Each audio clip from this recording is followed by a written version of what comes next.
Welcome to the LoreLadies, two bookish besties talking all things nerdy and entertainment. We are your hosts, Laura and Lauren, known collectively as the Lores.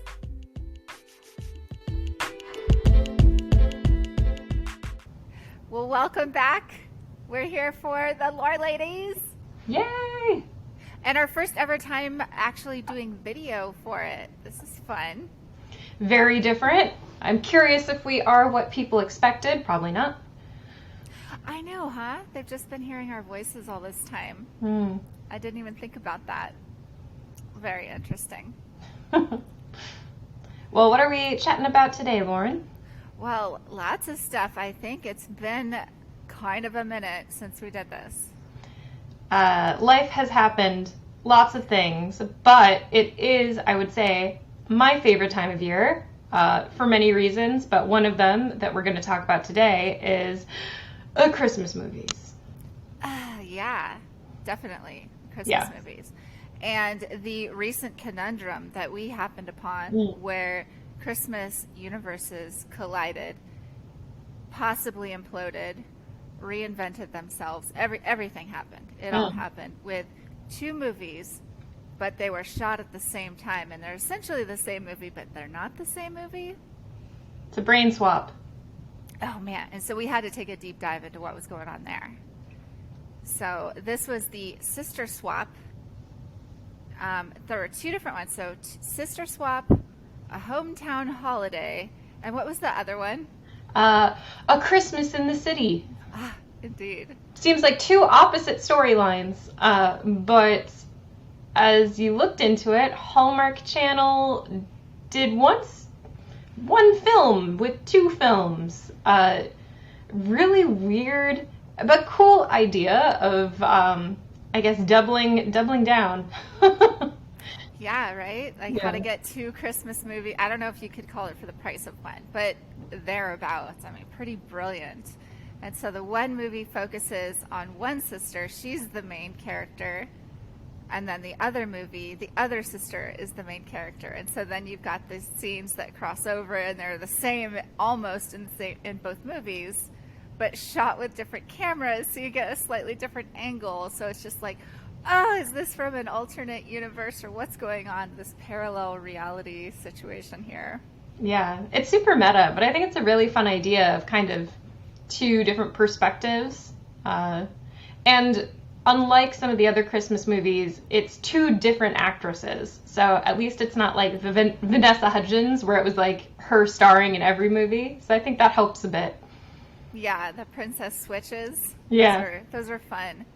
But I also loved, after taking a closer look into this, they're actual sisters. I'm like, that's really fun.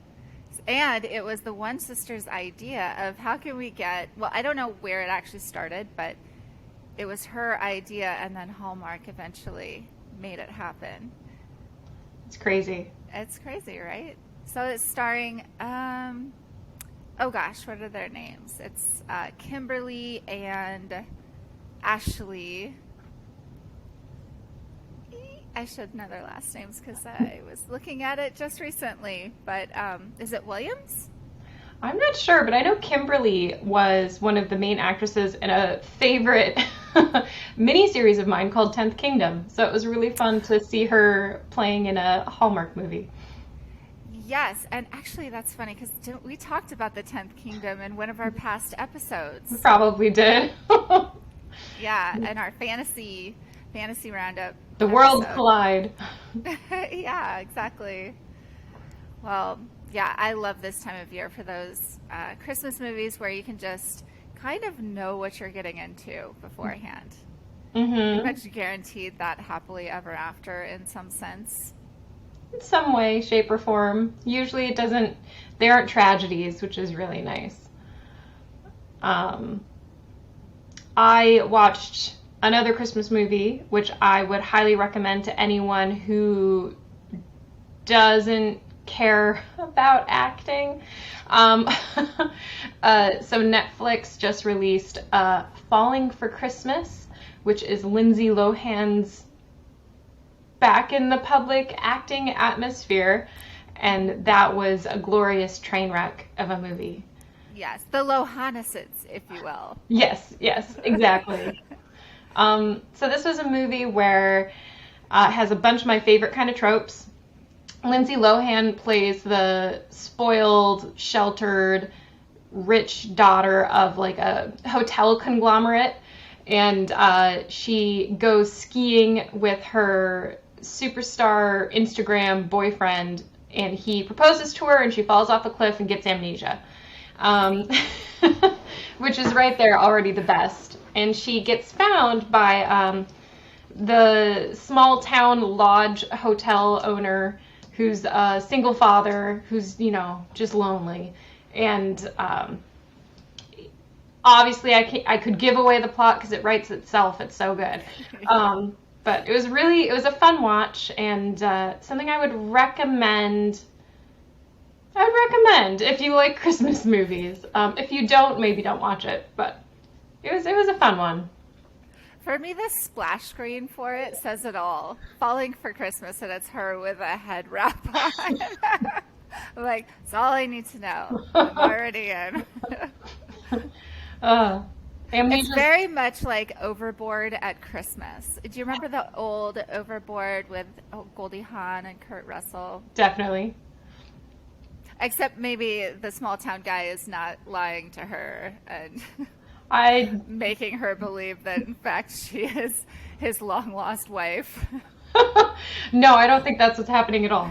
A little less gaslighting, so that's good. We have grown as a society. Right, it is 2022 after all. So. Almost 2023. We're going to age ourselves. Yeah. But yeah, to approach 2023, so actually going back to the Christmas movie inspiration and how it made us come up with the idea of doing our holiday novellas, which released last year. So we came up with the idea on this podcast, and we made good on our promise. We did it. We did it. We did the thing. So they're out now. They're so fun to read. They're great for this time of year because who doesn't love a good paranormal romance at Christmas? Or time? 3 of them. Or 3. Yeah, that's the best part. So our novella collection is called Not So Silent Nights because you need an innuendo in there. And it's 3 different holiday novellas. They're good. I feel like they're a good length, but they're not like a one-night read. So you get some use out of them. And I wrote one story, Lauren wrote one story, and then we co-wrote another story, which was super fun. And we loved it so much that I think we're going to have to do it again. And I think we started. Yay! So we have made some solid headway, and this is our first announcement that we've actually started doing the thing. But what are we doing this time? Is it still Christmas themed? It's not Christmas. What is it? It's Valentine's Day. What? But it's Valentine's Day in space. Space. With pirates. So from the great genre of Christmas movies past that we have loved, we took the idea of the Princess Switch situation. So we're bringing in some fun tropes that we love. It's really shaping up to be something really, really fun to read. I mean, how many chapters are we? We're in 6 chapters deep, I think. I think so. And I feel like my gut is that this is going to be a bit of a longer one. It's probably like a long novella or a short novel. So it'll really have a good amount of time to like ramp you up and get you invested in the story. And the characters have been really fun to write. Yeah, we did a lot of world building before we even started this time, which we didn't do with our last project. We just kind of dove in and did our own thing for our separate stories. And even for our co-written one, we really didn't do a lot of world building first. We just kind of went back and forth and did a lot of ping-ponging for sure and meetups to figure out where we were going, what direction. But with this one, we had sessions beforehand doing like, okay, what are some ideas? What do we want to carry through? I think my favorite part of these is we are writing something we want to read or would want to read, and I feel like a lot of people love that same genre of kind of romance where there's definitely some saucy kind of things happening, but in the end it's still kind of like a good safe read. And I think we definitely delivered on that with our novellas for Christmas. So we'll see if the same thing happens with this book. But I am a pantser by heart, so I'm definitely going to be throwing our characters into some tricky situations and see how they get out of it. Yeah, I feel like we already have too, with just 6 chapters in, we've already thrown some curveballs that we're going to have to answer with, oh, well, now we've got this mystery. Oh, we've got this factor to encompass into the whole story. So we've already, and I think that's why we kind of set it up in this sense with the direction that we've taken, where it's going to end up being kind of longer because of that. Yeah. Things must unravel. They must. They must. There are some fun breadcrumbs already, which I'm excited about. And some fun little nods to some of our favorite sci-fis and characters from sci-fis that may have inspired other characters in this book. Yes, oh my gosh, I was chatting you the other day. I'm like, oh, this makes me unreasonably happy. But then again, it's probably totally reasonable because I think it's super fun. So we'll have to see what happens. All I know is that I'm going to ship everybody because they're in a spaceship and it's a romance. I'll work that into the title or a tagline somehow. Gotta have the fun. I think you have to at this point. Yeah. I was not expecting that pun. Oh. I don't know why I should be surprised. I'm not. And that makes me unreasonably happy or reasonably happy. Yeah, both at the same time. Both. Well, that's very exciting. So we don't know, though, exactly our release date, when we'll be finished. We do have some goals in mind that we're going to try to hit because we're also going to be a certain somewhere in just a little few months. Where are we going? You don't want to say. I'll say it. You say it. So LoreLadies will be at WonderCon. And that is in SoCal. Is that in Anaheim or is it in Anaheim? It's in Anaheim. You know, you can go to WonderCon, visit us, and buy some books, go to Disneyland, go to the Tiki Lounge, and then come back for round 2. When is that? That is March 24th through the 26th. So tickets are now on sale, I believe. So it should be really cool. I myself really love WonderCon. I've done a lot of the Comic-Cons, and I feel like that's when you can really see everything. It's really hard to see everything at the San Diego Comic-Con. It's kind of overwhelming. Like there's just so much. WonderCon is very cool. It's smaller than the main Comic-Con down in San Diego, but very exciting and so much fun.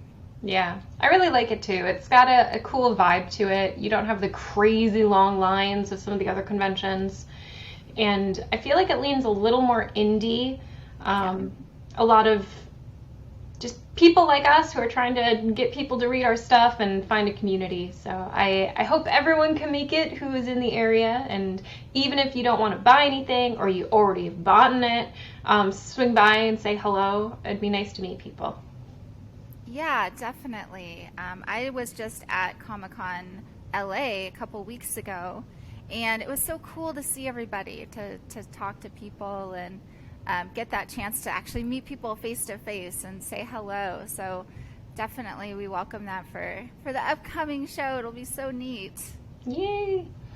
Yeah, it'll be really good. And I think there's a good chance that this new novel might be out by then.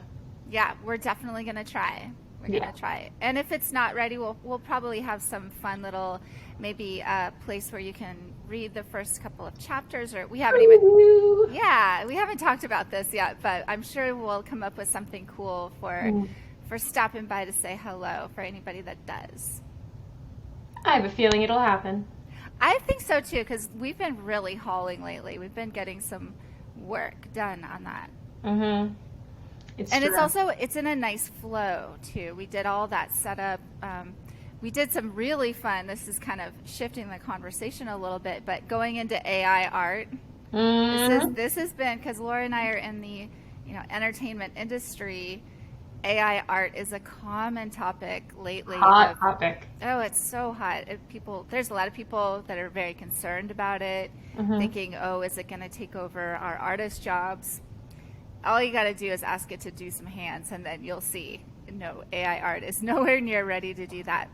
But it is really fun to do some idea generating. And so we've been doing some art with Midjourney, and we came up with some really neat ones, actually.